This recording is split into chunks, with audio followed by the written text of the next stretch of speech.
Jesus said, "When I am lifted up from the earth, I will draw all people to myself." Please.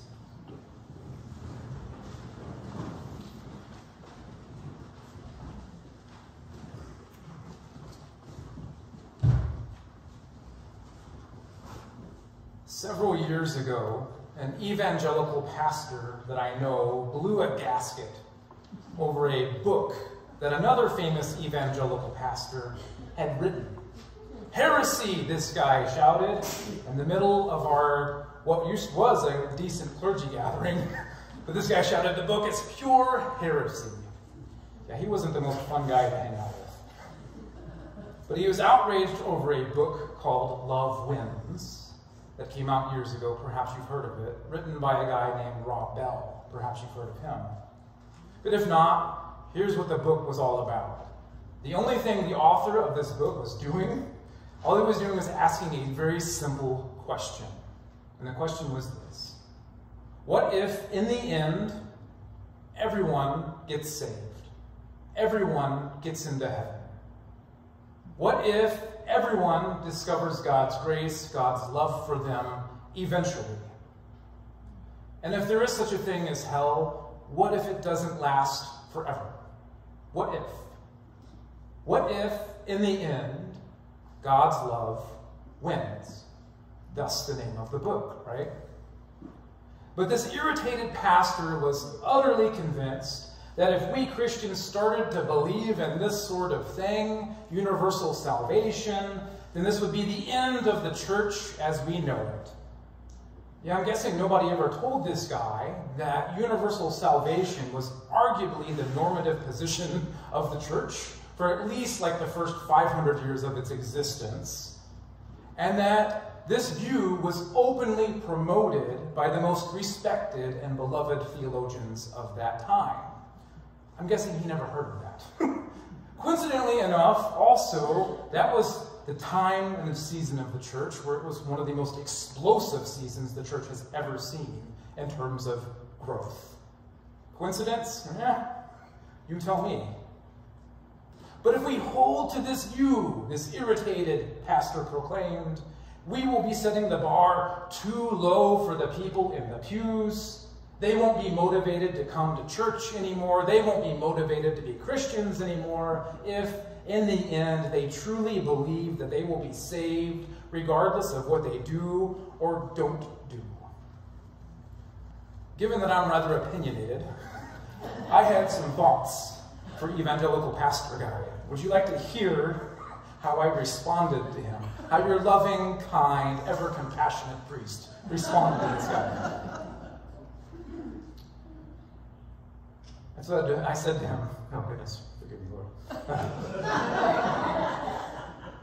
Jim, when it comes to the afterlife and God's kingdom come, I was rather hoping that you wouldn't make the cut. And that I wouldn't have to put up with you for an entire eternity. But if this author is right, then it means that you and I, yes, we are in this thing for the long haul together, whether we like it or not. And I'm going to need all of God's grace, God's love, God's sacraments, and God's church that I can get, now more than ever probably, because it's going to take the rest of my life to prepare myself for an eternity with you. Yeah, forgive me, Lord. And the whole room exploded with laughter, thinking my response was a joke. That was probably for the best. But in all seriousness, I mean seriously, sincerely, Christ has made enough space in his heart for all people, each and every type of person. But when it comes to like sinful, screwed up, broken people like myself, making that kind of space in this heart of mine, even for a handful of people who irritate me, that's no small thing, right? That's actually a rather weighty thing, a hard thing. And I found out so far in this short life of mine that it takes a lifetime of carrying one's cross to actually like get there. And I have not gotten there yet. My friends, Jesus said, when I am lifted up from the earth on the cross, I will draw all people to myself. All people. Well, surely all people here, it doesn't really mean like all people, right? Surely Jesus must have defined all differently back then than we do today. Or perhaps this was just a lapse of judgment, a slip of the tongue. Jesus didn't know what he was saying. This can't mean what we think it means, right? This can't mean that Jesus is in the process of drawing all people throughout time and history to himself through his cross. This can't mean that in the end, all people will discover God's love for them. Can it? My friends, what if it turned out that the good news about Jesus Christ is so good that the word all really does mean all here? In our gospel reading, Jesus and his posse have gone to Jerusalem to celebrate the Passover. And at this festival, some non-Jewish Greek people show up on the scene, and they tell the disciples that they would like to see Jesus. I just love what happens next. I'm sure you caught it, because I pointed it out. Philip goes to tell Andrew about these visitors, and then Andrew escorts Philip to go tell Jesus about these visitors. It's as if John, while he was writing his gospel down, was thinking to himself, gee, poor Andrew. Like, he's the least known of all of the disciples. I mean, what is he actually known for? Peter, we all know what he's known for. He's in the habit of blurting out really stupid things, pretty much all throughout the Gospels. That's what he's known for. Philip is known as the disciple who converted that one Ethiopian guy that one time. That's what he's known for. Thomas is known to be what? Doubting Thomas, right? James and John, they were inside Jesus' inner circle. But Andrew, what is Andrew's thing?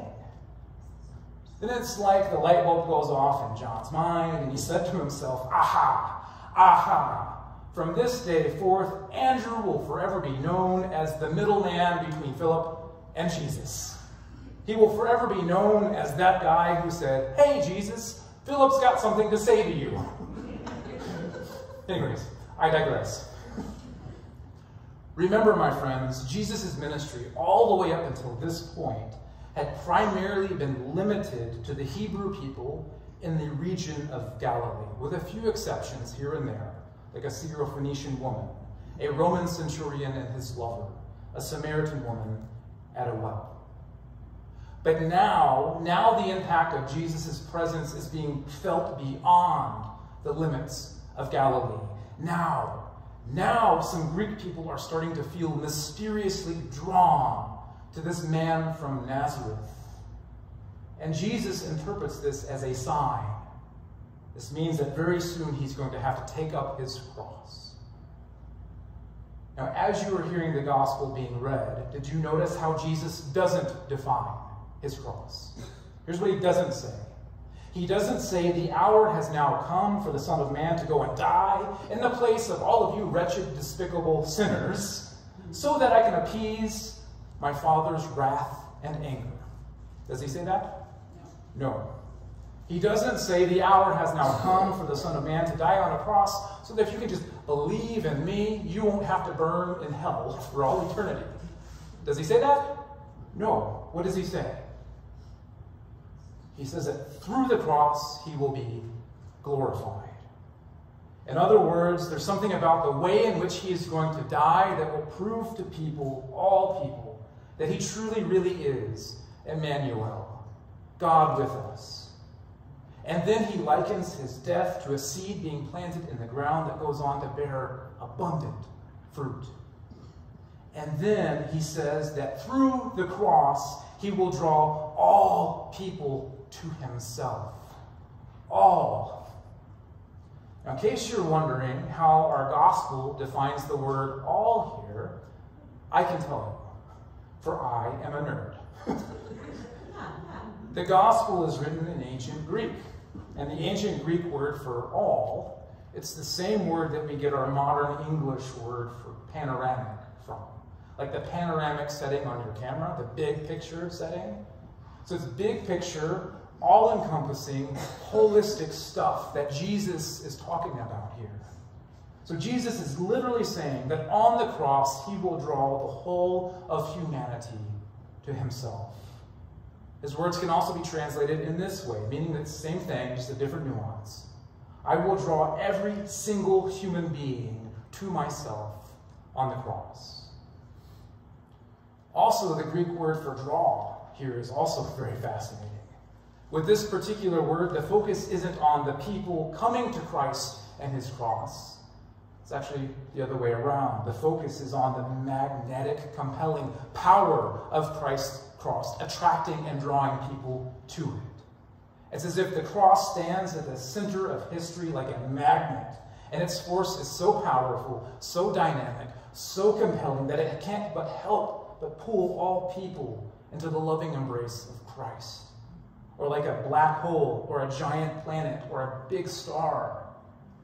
Eventually, Jesus will pull all things into the orbit of his cross.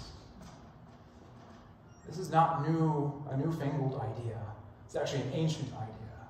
Ancient church fathers, people like Origen and Gregory of Nyssa and Ambrose of Milan, to name just a few, and mystics like Julian of Norwich, they taught that only God and the things of God are everlasting. So things like love. Love is everlasting. Grace is everlasting. Peace is everlasting because they are characteristics, attributes of God's being. But things like evil and rejection and division and hatred and mullets. I got one chuckle. Good. I got zeros, crickets at the first church. Thank you, Beth. These things aren't everlasting in their nature because they don't belong to God's everlasting nature. They will eventually cease. For they have no life, no existence in and of themselves. Hatred has no life, no existence in and of itself, nor does division or such things. These ancient Christians, they did believe in a thing called hell. But for them, hell wasn't a literal physical place filled with literal fire and demons with like pitchforks jabbing people, right? Rather for them, hell was a condition of the heart, of the soul. Hell for them was the self-inflicted punishment of choosing hard-heartedness over love over the course of a lifetime. In fact, hell is choosing one's own egocentricity over loving communion with God, other people, and Mother Earth. St. Basil the Great, one of my favorite fathers, actually taught that Christ, through his cross, is teaching each and every single one of us how to become literally a koinonikos anthropos, a communal human being. But hell is the agony of being trapped in our own egocentricity. Or as I always butcher his name, Dostoevsky, you got it. As he said, hell is the inability to love. But even so, my friends, even so, this hell of egocentricity, this hell of a loveless life, it will not last forever. Again, because only things like love and grace and peaceful communion with God and other human beings, those are the things that will last forever. And yes, people do have free will. Yes, people can reject God. They can reject love. They can choose to live a different path in life. However, the thing that they replace God and love with is a thing that will not last forever. It can't. People's ability to reject God's love for them will eventually bottom out. This was the teaching of the ancient church. I like to think of it like a yo-yo. When the yo-yo hits the bottom of the string, there's only one way for it to go.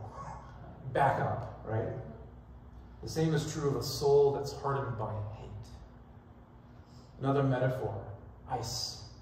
Ice thaws eventually. For those of us in Wisconsin, sometimes it takes frickin' forever, but ice thaws with enough exposure to the sun's rays. Even the hardest of ice will melt. Likewise, even the hardest of hearts will thaw with enough exposure to God's love. Or as Origen once said, even the coldest piece of steel will take on the property of fire when it is submerged in the flame for long enough. The same is no less true of the human heart. My friends, this is no fluffy sermon here. This is no light matter. This is no low bar that our tradition holds out before us. Because the easy thing, here's the easy thing. The easy thing is to write people off, to dismiss them, and to condemn them, believing fully that God will do likewise. That's the easy thing. The hard thing, on the other hand, is choosing to love, choosing to forgive over and over again, choosing to see another person's humanity, even when they have given up on their own humanness, choosing to see the image of God in another human being, even when they have given up on that image themselves. That is the hard thing. But my friends, in the end, God's grace will fully extend eventually to everyone, even to our greatest enemies. In the end, we will be fully reconciled even to those who have most deeply wounded us in this life. It's no low bar. It's a hard thing. But God, in his abundant grace, has given us a lifetime to figure out how to forgive. God has given us a lifetime to figure out how to extend the same amount of grace and love and compassion to others that he has extended to us. And thus Jesus invites us to imitate him by taking up our cross. And as the greatest saints throughout history have taught, it's your brother. That is the cross that Jesus invites you to take up. Your sister. That is the cross that Jesus invites you to take up. Your neighbor. That is the cross that Jesus invites you to take up. Your enemy. That is the cross that Jesus invites you to take up. That person in your life who has wounded you most deeply, that person is the cross that Jesus invites you to take up. The most deplorable person that you know, that person is the cross that Jesus invites you to take up. Let us never forget, my friends. Let us never forget. It was our brokenness, our sinfulness, our flawedness that Jesus shouldered on his cross. Let us do that.